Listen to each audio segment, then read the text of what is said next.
Tell me, though, what's his technique? That last strike, it seems invincible.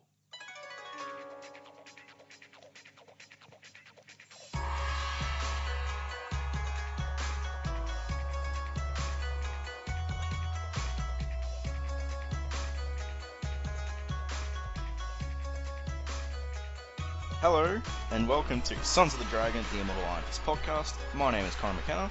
And I'm Carl Stout. And today, we are covering Iron Fist 2, Valley Martial of the Art Damned. Mayhem in the Forest of Fear. What are you talking about? It's Martial Art Mayhem in the Forest of Fear. It says right there. I beg to differ. Valley of the Damned is down the bottom.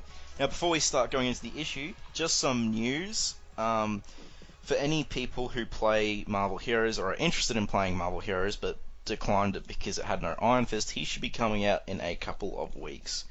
I recommend the game. It's just like Diablo but with Marvel. Just be careful you don't end up spending too much money. It's not exactly pay to win, but you might find yourself going, ooh, I like that costume, and shelling out, heaps of bucks for it. So, yeah. Now, is this on a home system or is this... This is on PC. Okay. You can find it on Steam if you Google it. It'll give you the info, and your Iron Fist default costume will be the white and gold costume. Wah, wah. But the other costume is his classic costume, so there's that, I guess. But yeah, just wanted to get that out of the way. December 1975. Nothing else was happening. Christmas. Well, I mean... And my birthday. I was 4. Alright, well, your birthday, I guess. Christmas. Yeah. You're going to be beeping that out. Yep. 30 seconds in and Connor has dropped the F-bomb. We'll drop more bombs than that. Nah. So, let's get to... So before we get to the cover, this issue was written by Chris Claremont, drawn by John Byrne, F. Chiamonte was the inker. Sorry about the mispronunciation. Joe Rosen's the letterer. Michelle W. is the colorist again, and Marv the Wolfman is the editor. So, yes, this cover is pretty good. Yes, it is. Great, actually. A lot of good detail on the plant monster. Actually, you should describe what's happening first, because they might be a bit lost at Plant Monster.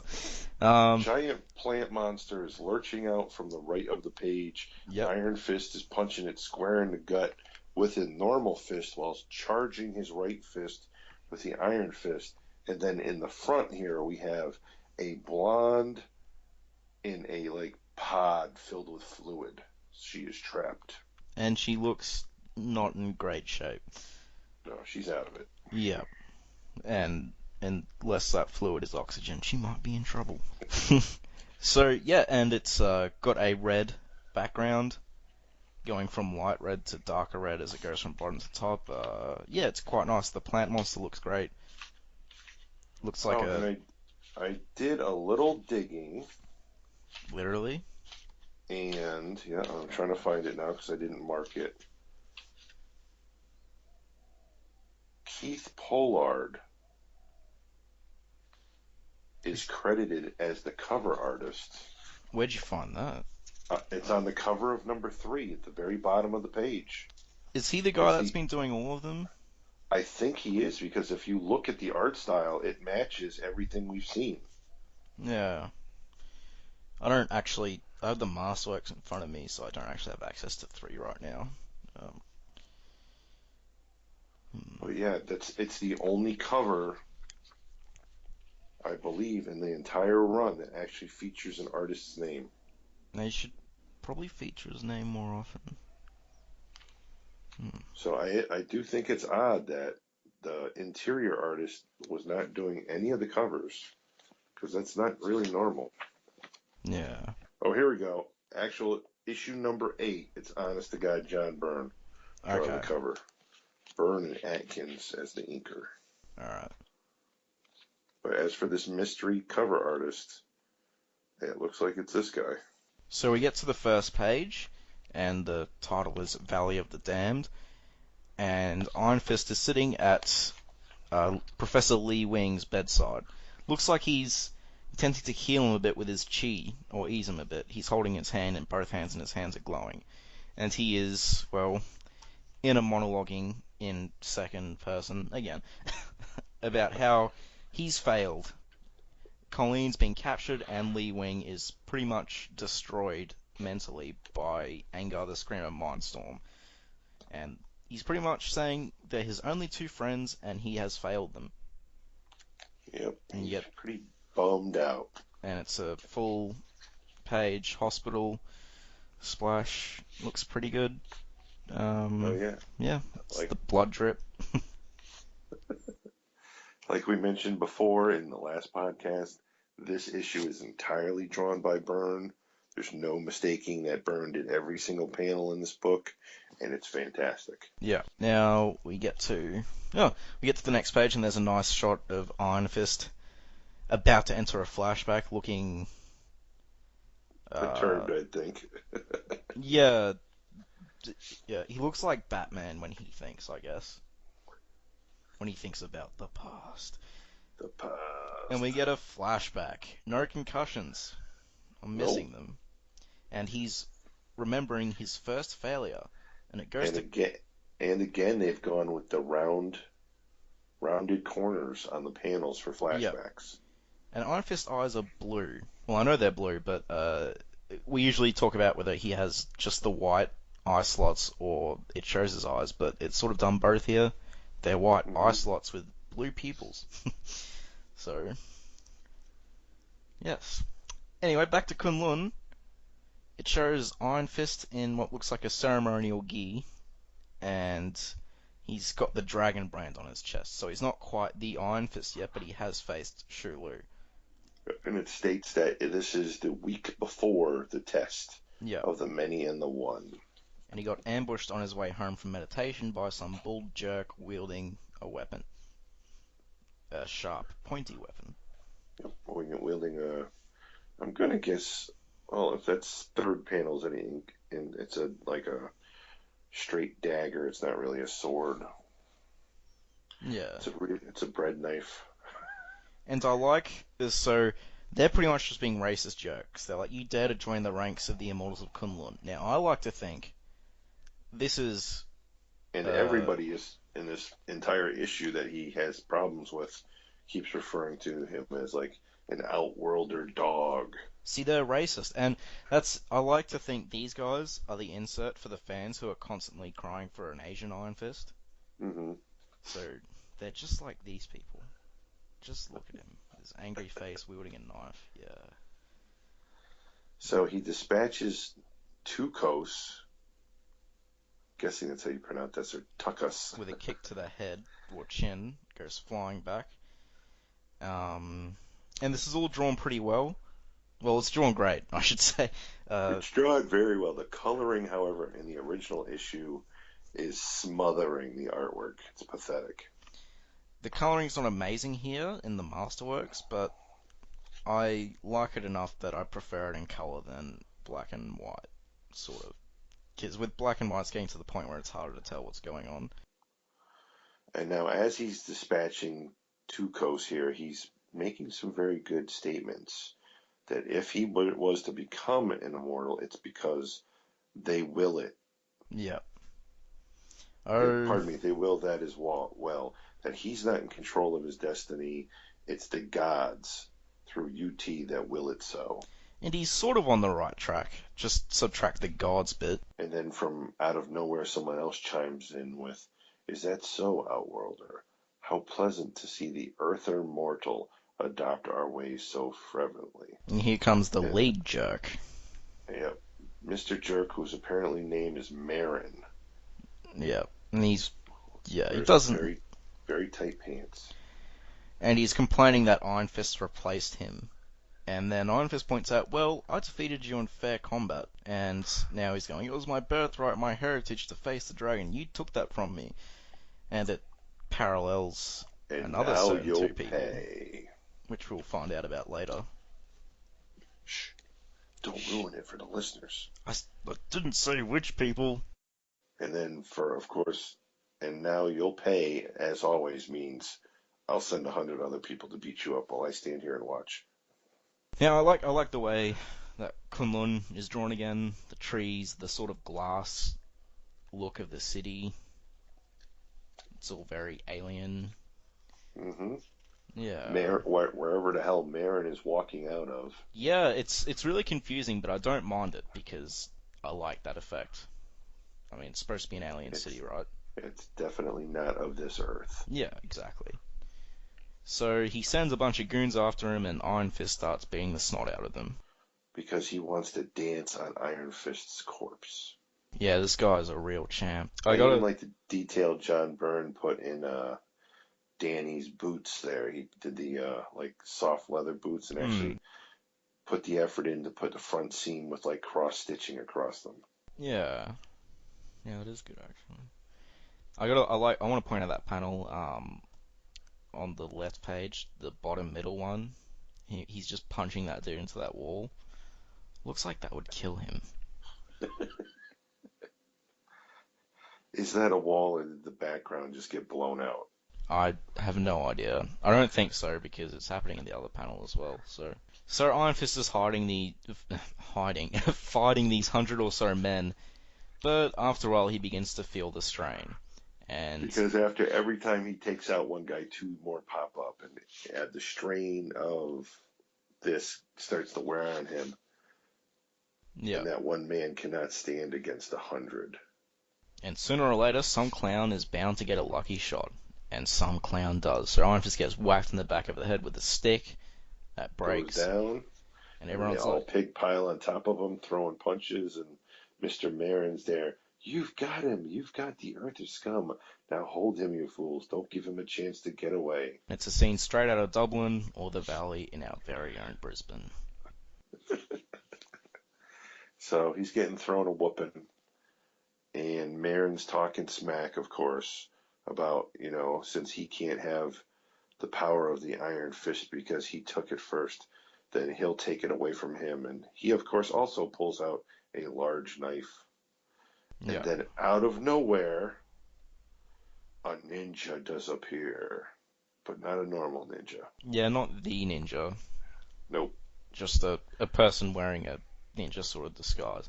And they karate chop them in the back. I think so, yeah. Does a blow to the lower back while stating, this is not really the attitude of a noble of Kun Lun to be exhibiting. And she actually calls him Lord. Especially, beating someone to death in, like, Kun Lun's equivalent of a back alley, which still looks pretty, I guess, is, definitely not nobleman behavior, or not supposed to be.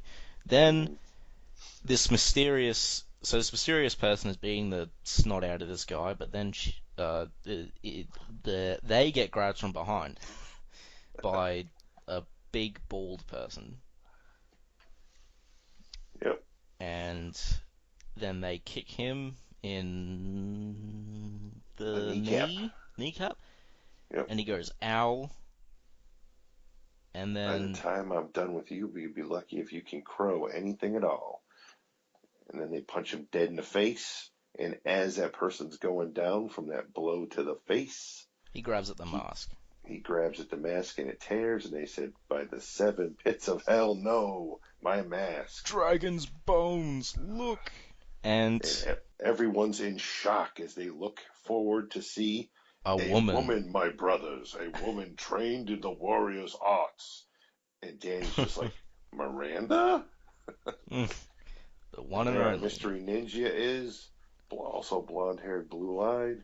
Yep. With the mask ripped off and, of course, showing cleavage because it's a comic book for boys. The one and only. I'm sorry, Daniel. I almost got away with it. And the fight was going so well, too.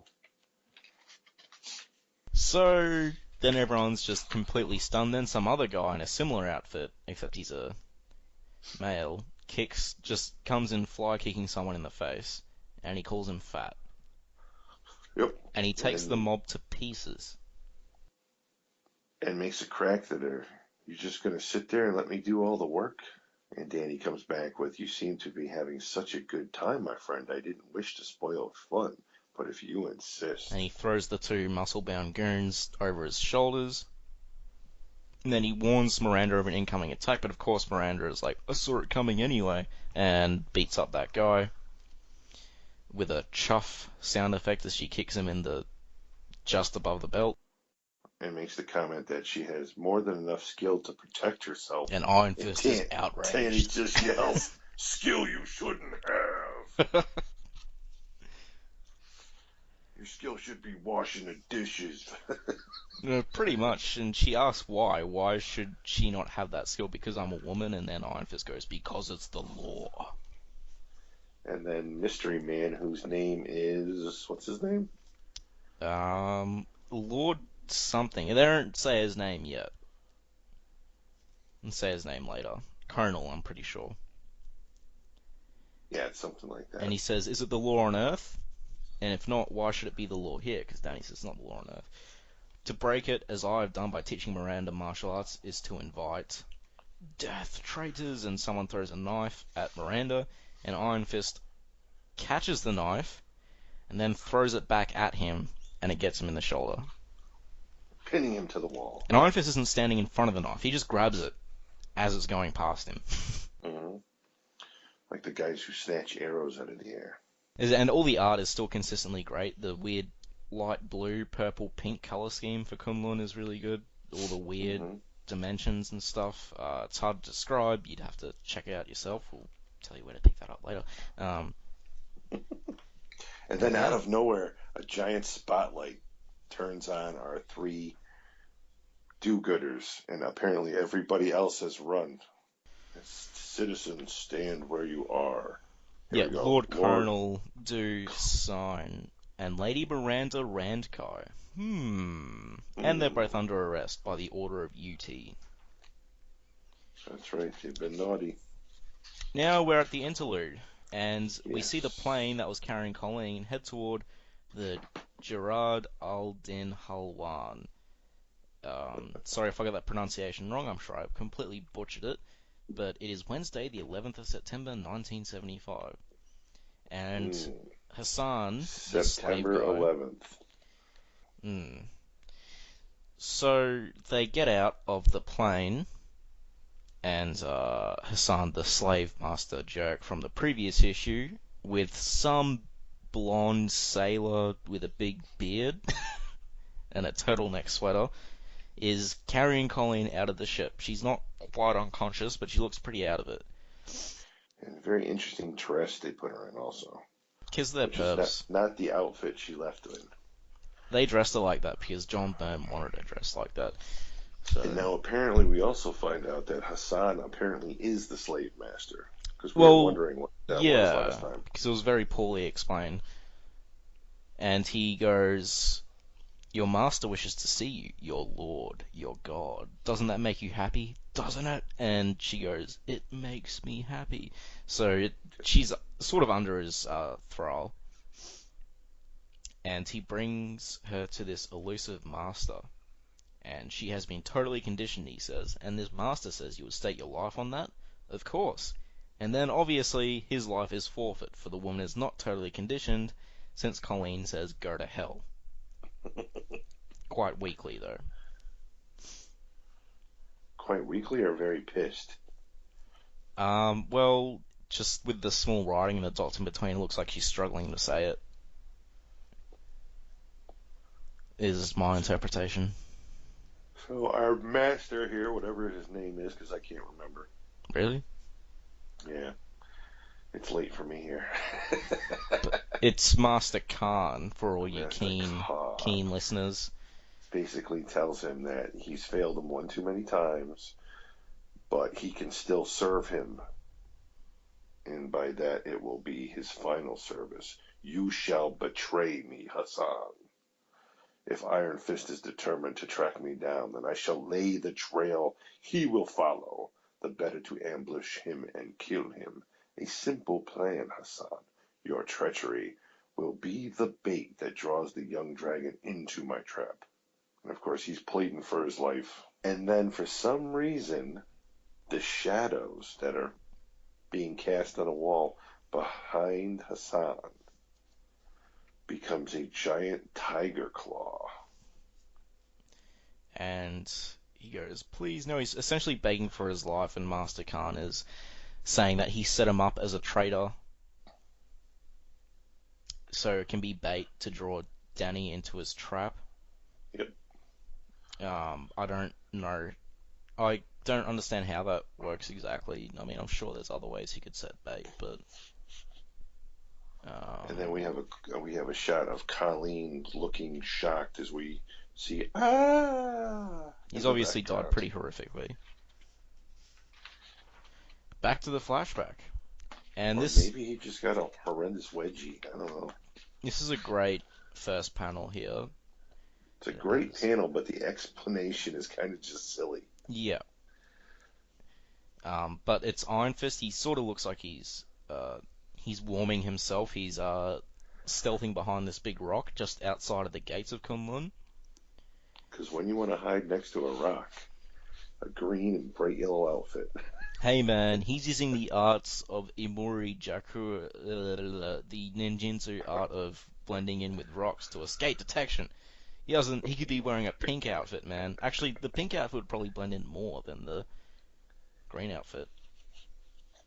There's been enough outfit change for Iron Fist. I'm sorry, but the white Power Ranger outfit's got to go. Well, it is gone. Thankfully. Yes, now we have the Bruce Lee tribute outfit. And it looks good in its own right as well. Mm-hmm. Anyway, that's a bit down the track. So he's hanging out by a rock, and waiting all of a for sudden, something. in the distance, we see a small silhouette of a man slide down a rope. Yep, out of the wall of Kun Lun.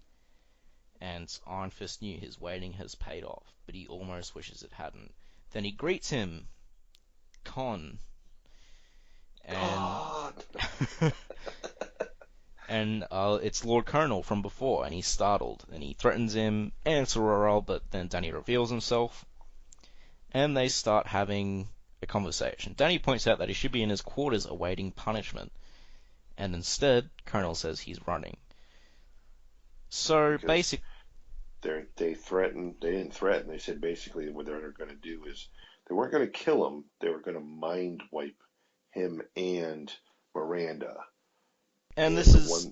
The one thing he asked them to save was their love for each other, because they love each other. That's why he trained her, so she could protect herself. And he's just like, that's all I asked for, is that our love remain. Is that so much to ask? And Danny's just like, I suppose not. It's not the first indication that Kun Lun is a bit from perfect, but you're starting to get the picture that this place is actually far from perfect. Yeah, there's a lot going on in the back rooms and shadows that people don't know about. Not this fabled city of myth that everyone thinks it is. Yeah, they're not. They're acting more like petty men than gods, so to speak.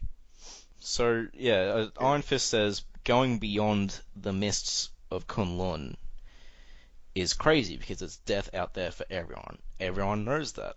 And then they say, well, if I stay here, we're going to get mind wiped. And he just goes, forgetting who I am, forgetting everything is horrible, and he's correct. Mm-hmm. And he said he would submit if only they let me keep my love for Miranda, her love for me. Was that so much to ask? And UT obviously refused. So they're to be mind wiped. So now they're just escaping. Right. They'd rather take their risks out there in the beyond the mists than be stuck in Kun Lun. Yes, this perfect city, but being completely brainwashed. Quote unquote perfect. And while they're having this conversation, Danny is attacked from behind by Miranda, who is also escaping. King hit, sort of. She dives into him, and then he gets knocked out because... Khan kicks him in the face, and his back of his head bounces off a rock with a crack. And he says, don't try to follow us, young dragon, because if you do, I'll kill you. A lot of people seem pretty confident to take on a guy who beat up a dragon on. Now, this is interesting because before now, Kun Lun was just a mystical city that shifted from the plane of Earth once every 10 years. But now it's like, well, what's beyond the city of Kun Lun when it's not on Earth? And these mysterious myths. So here we're about to find out for the first time some of the other stuff around Kun Lun, because it was never even indicated before, really, that there was anywhere outside the city. I actually had thought before, because obviously I didn't read these actual issues until years later into getting into Iron Fist, just tracking down the issues and whatnot and collecting them all for me to get. Took me quite a few years because comic shops didn't have full runs. I mean, I'd be lucky if I could find a back issue of the premieres or the Iron Fists at certain comic shops. So between visiting many comic shops and many conventions where, you know, groups of shops come together, I was able to finally piece a full set together. Another thing is I'm a stickler where I don't want to read a single issue until I finally have them all. So that held me up also. But I was really under the impression from reading like the Power Man and Iron Fist stuff and things like that, that it was literally just a city that was constantly popping up in different planes of existence. Because later on you find out that Kun Lun actually visits Earth like it's not every 10 years. It's just every 10 years in the Himalayas. It pops up on other locations on Earth, like 2 other times. Where was this explained? I can't even remember what book it is. If it was Power Man and Iron Fist, or if it was Namor, or if it was something else. Might have been Namor, actually. But they say that Kun Lun actually pops up in a couple different spots on Earth, but I thought it also popped up in completely different planets for a day or two all over the place. So I thought it was something that was constantly moving. I didn't realize that it had, like, for some reason, it's on a whole nother planet. And just certain times it just appears, or I don't even know if it appears, a gateway appears that you can travel through to get there. I think that's more of what actually happens. It doesn't physically appear. Just like a gateway opens up and you can see through the gateway and see it there. So it might look like it's here, because in the later issues and even Immortal Iron Fist, it's always referred to as the gateway opening. Yeah. Or they're trying to open a new gateway or build a train through a gateway or all that stuff. Yeah, I think it might pop up in different places of Earth, but when it's not on Earth, I think Kun Lun is definitely in its own plane, which is indicated as well because they're next to this valley and this, you know, beyond the mists, so to speak. That's a constant from what we understand with Kun Lun when it's not on Earth. Like, this stuff is always there.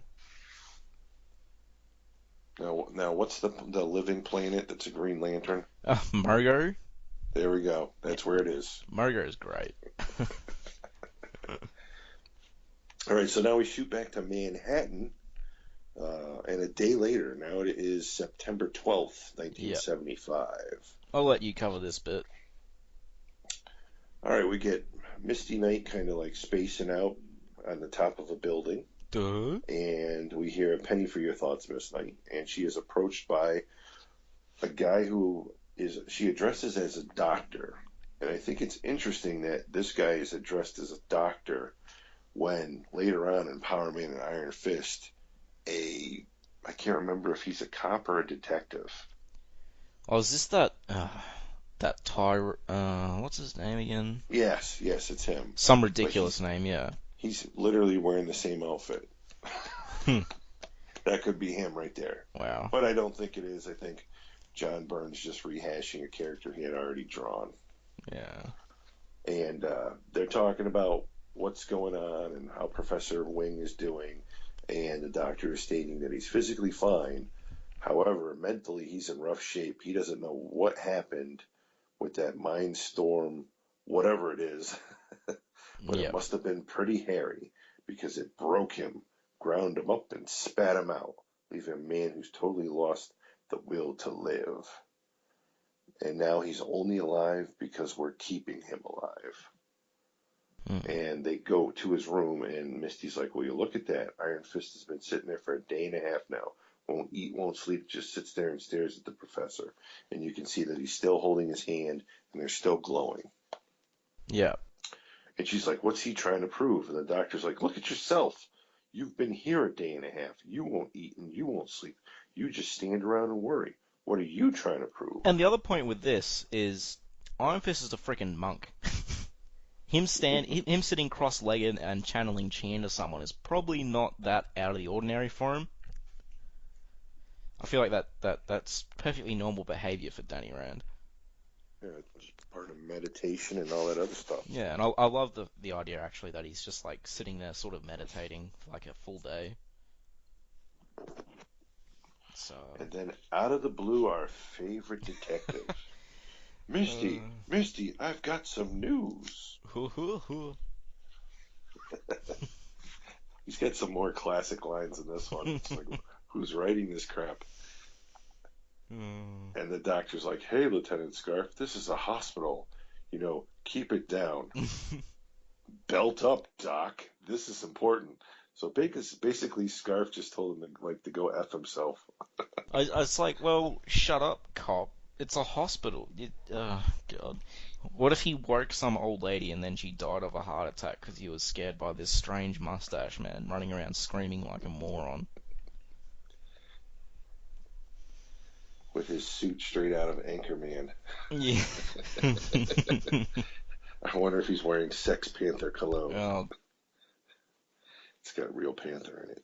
So he says they got a lead on this, and this Master Lord creep who snatched her. One of his people has contacted Interpol and says he wants out. His life is in danger. So this is the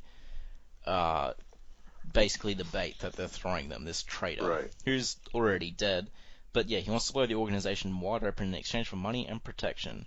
Interpol says it's legit, and the meet's set for London. And Misty Ice asks him, what do you think? And he goes, honest Injun, I think it's too convenient, too pat. I think it's a setup and you're crazy to fall for it. It's a risk I gotta take, she's my partner. You were my partner once, that was a long time ago. Ooh, what kind of partner? Not that long, you're a good cop, Misty. One of the best.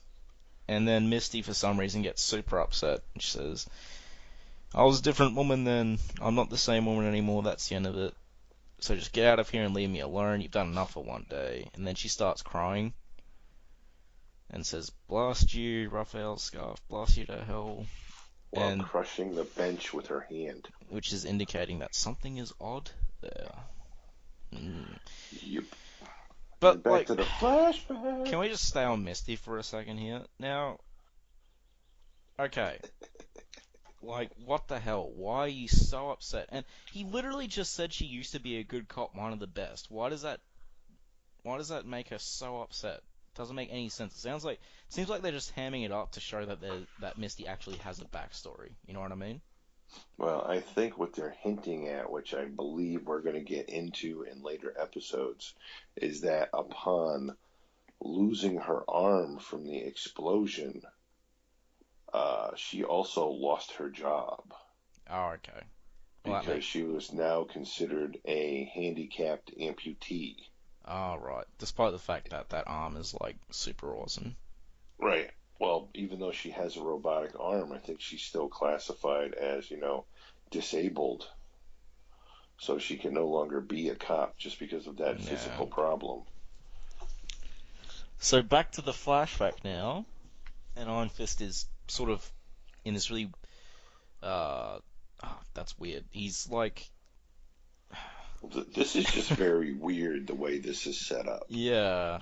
Because we have a shot of the guy and the girl that he was fighting and standing over him, and it's in yellow with all these circular waves around him, and he's like, the pain, it was annoying.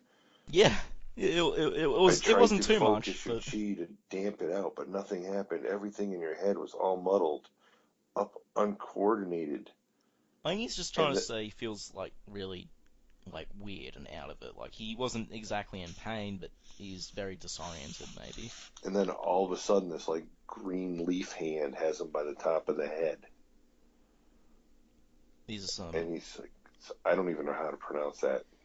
Sethugar. Sethugar, the human is awake. Good. I begin to think we'd stung him unto death. Arise, young dragon, rejoice that you still live. But do not try to struggle. The cords that bind you are unbreakable. Then it reveals these plant monsters, and they are straight up old school Doctor Who villains, really.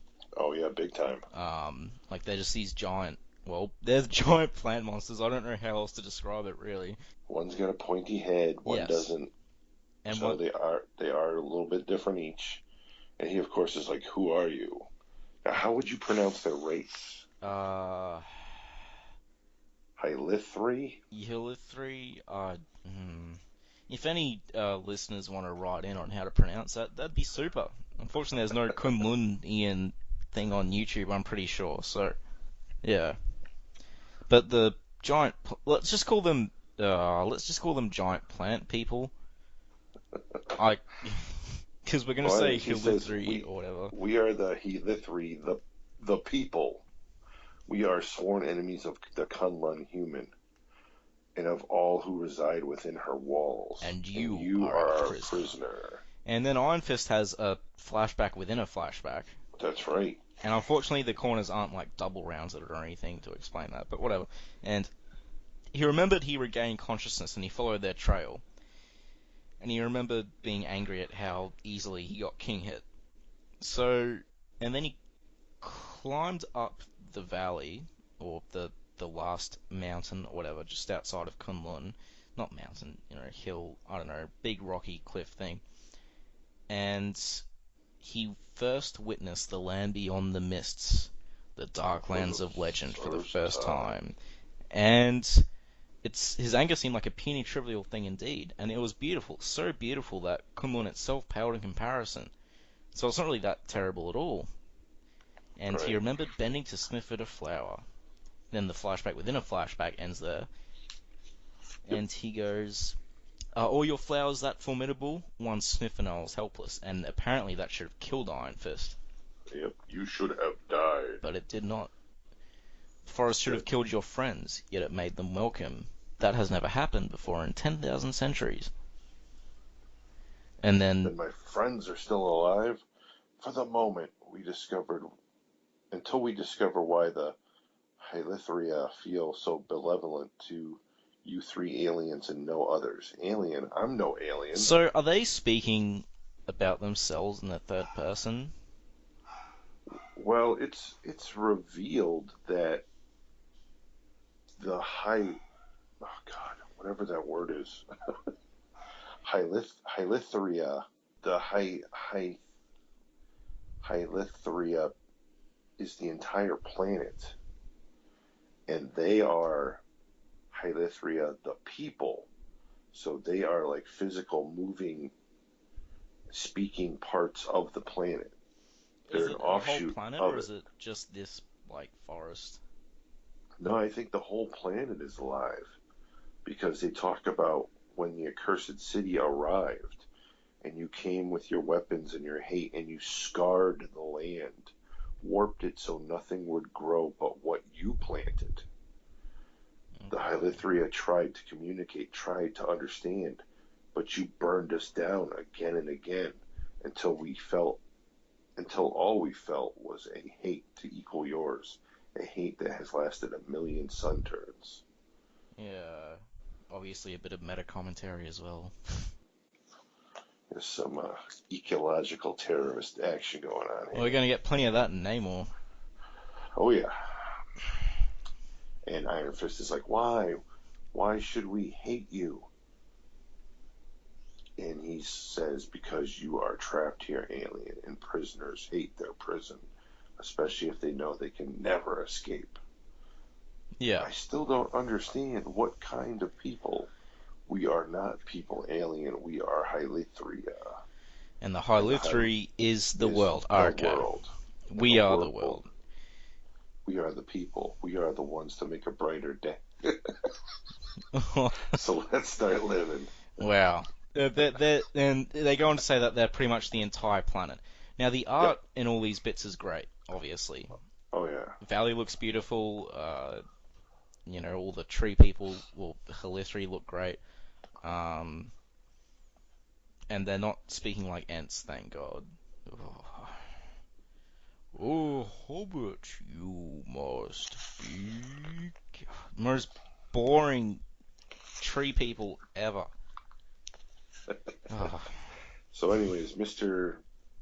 Head Bushman here says that we're going to bring you to the heart of the Hylethri, and there is no escape and no rescue because they need to find out why you three weren't killed instantly by the other parts of this world, why they showed you mercy and made things beautiful for you instead of just killing you because you're trespassing alien scum.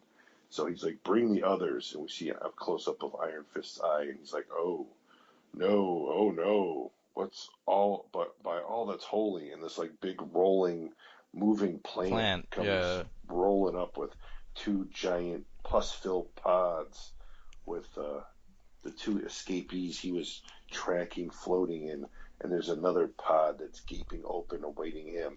The last pod is for you, young dragon. Be not afraid. It will only seem like a long and dreamless sleep. And then Iron Fist has another second-person monologue thingy, and he feels power coursing through his body, power as he never felt before. It's agony, but you do not cry out, and the dragon stirs within you. Your hands begin to smolder to glow until they become unto things of iron, and Iron Fist is born. So this is the first time he's used the Iron Fist. Yep. First time he summoned it right here. And he broke those unbreakable bonds. And then he picks a fight with... Cow. They love that sound effect. But yeah, he picks a fight with the big tree person. And... he's got both hands charged up. He kicks the one tree person dead in the chest. He falls backwards into one of the pods that contains the girl. It looks like it shatters in many different areas like glass, and fluid is leaking out. And yeah, so he's giving him a lecture as well. Yeah, Head Bushman is like, you are a cancer human. You must be destroyed, lest all of Hylethra become infected and die.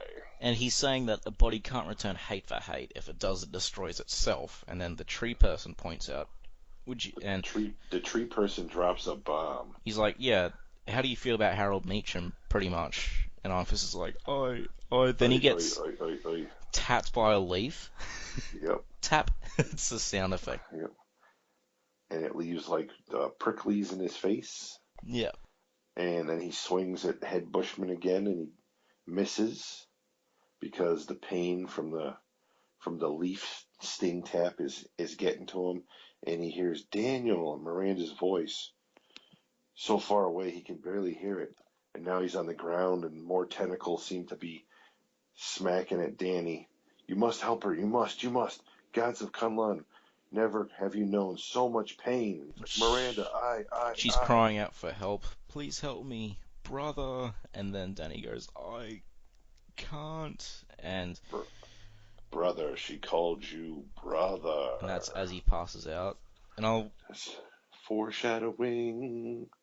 And the tree person also points out that he can't accuse them of hate when he's filled with so much hate, obviously. Because we know Iron Fist is just a raging hate machine right now. Yes. And apparently they decide to split and leave him because I guess he's a danger to even bring with him. Yeah. So I don't know if they think they've killed him with their stings or not, but it doesn't take. He gets up. Apparently he's poking about a bit. Back in the valley. He heads back home, and then we see this beautiful shot of Kun Lun, and it definitely makes it look like it's all glass and crystal. Yeah, looks really good. Crazy. Great panel. Yeah.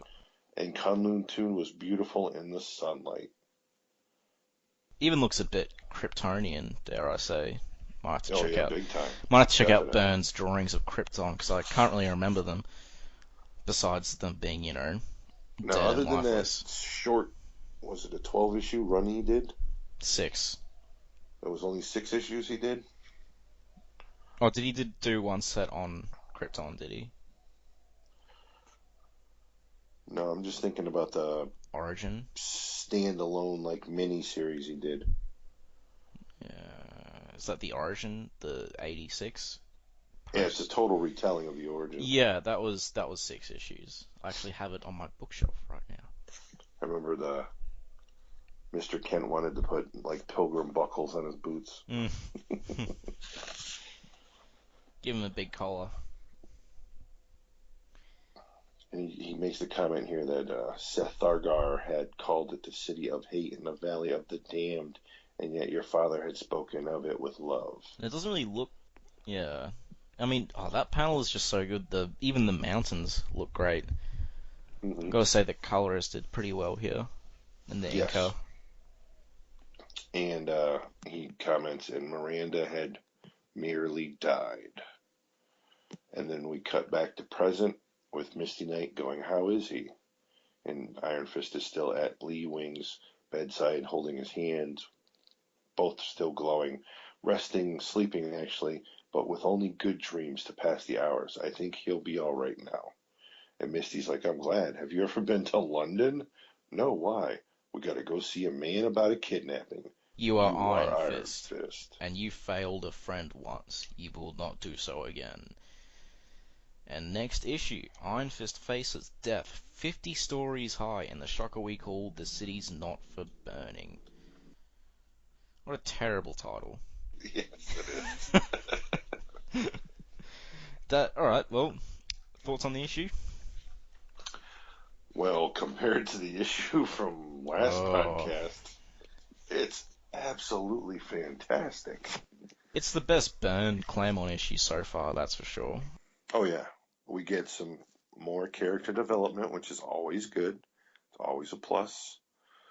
We got a couple different fights, actually. Not all of them fared well for Danny, but still.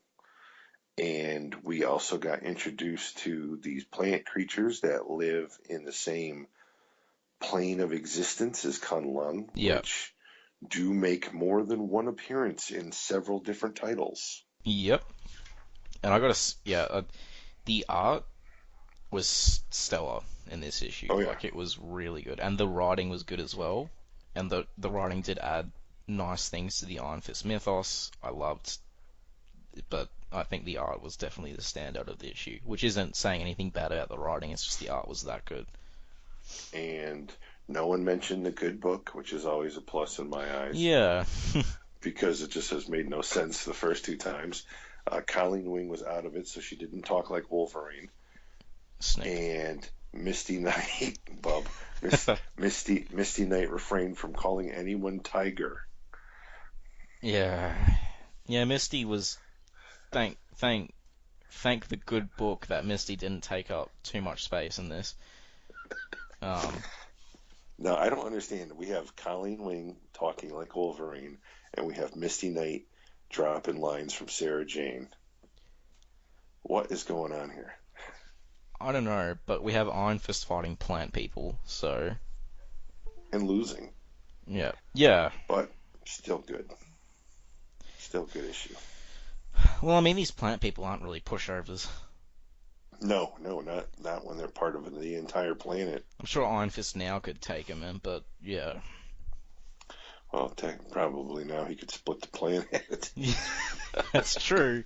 He's got so much juice. Yeah. Oh, I can tap into the Phoenix Force too. Woohoo! Wait, he can tap into the Phoenix Force? Is that a permanent thing? No, it wouldn't be. They're connected. It wouldn't be a permanent thing though, because otherwise, Living Weapon would have gone pretty different. Then again, it's Bendis. Who cares what Bendis writes? Should wreck on that entire run. Yeah, no, really good issue. I really enjoyed it, and I'm sad to leave this issue because it was so good. No, good story, great art, decent color, not perfect, but decent. And the coloring did pay off in some instances. Yeah, no, really, really awesome stuff. Just I just can't get over how good Kun Lun and all the plants, how good it all looks like. Yes, I'm really impressed. So, I mean, we could keep gushing about this for a while, but I think we've expressed our thoughts. Now, my one comment here is that you could honestly take that first issue with Iron Man that totally sucked ass and throw it out and just rename this one issue 1 and it would still fit. Yeah, because they don't really get any... I mean, There's the Angar the Screamer loose end with Stark Industries, but other than that, I think Yeah, but the whole Angar the Screamer angle brought him to a computer room in a fight with Iron Man, and the computer blew up. yeah. So the only thing you need to take away from that issue 1 is that they put Colleen on a plane, and she bumped into Steel Serpent. I guess it's just all about sales, you know, like, you gotta have them fighting Iron Man for the first issue. And, yeah, I mean, if it was drawn and, like, written a bit better, then you can crash test Iron Man dummy. Anyway, we've talked about the last issue enough, I think. Alright, so, you can get this issue, you can buy it on, well, eBay, or Or your local comic shop if they have actual back it's issues. in the first volume of the Iron Fist Epic Collection, it's in the first volume of the Iron Fist Masterworks, it's in the Iron Fist Essentials book. The cheapest option out of those is probably the Epic Collection. If you're in America, though, the Masterworks might be cheaper, but the Masterworks does have half of what the Epic Collection has, so... Because the Epic Collection is still the best bet for your money Yeah. because it has the most issues. Exactly. It has all the premiere. It has all of these 15 issues of the Iron Fist series.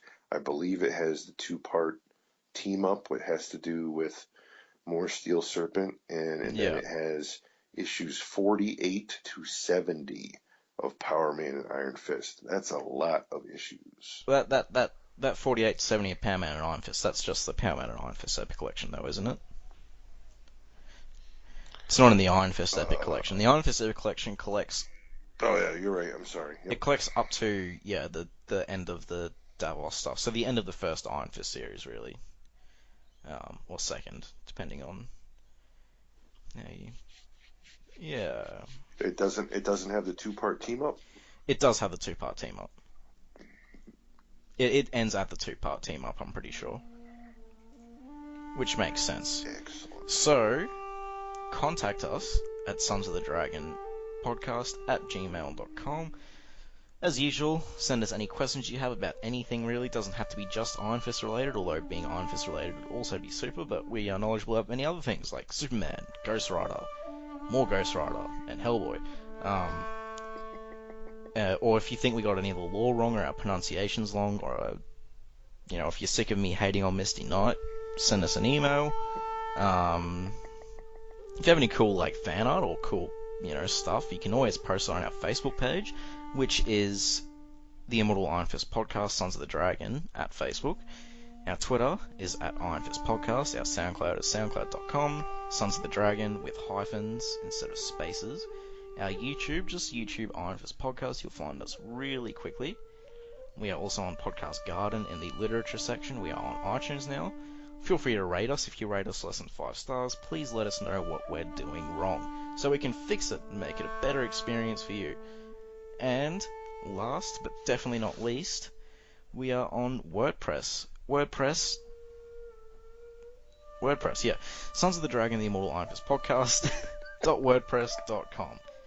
And that's where I put all the show notes and everything, so that's a pretty good place to go. Yeah. Yeah, so next week we will be doing the 3rd issue of Iron Fist. So until then, may your fist become unto things of iron, and may you smash things. Peace. Peace. And please remember, Iron Fist, Misty Knight, and all the other characters are owned by Marvel Comics. Everything we use with the permission of the owners, other than Marvel, obviously. And we don't make a dime doing this, so please don't sue us. And see you in a week.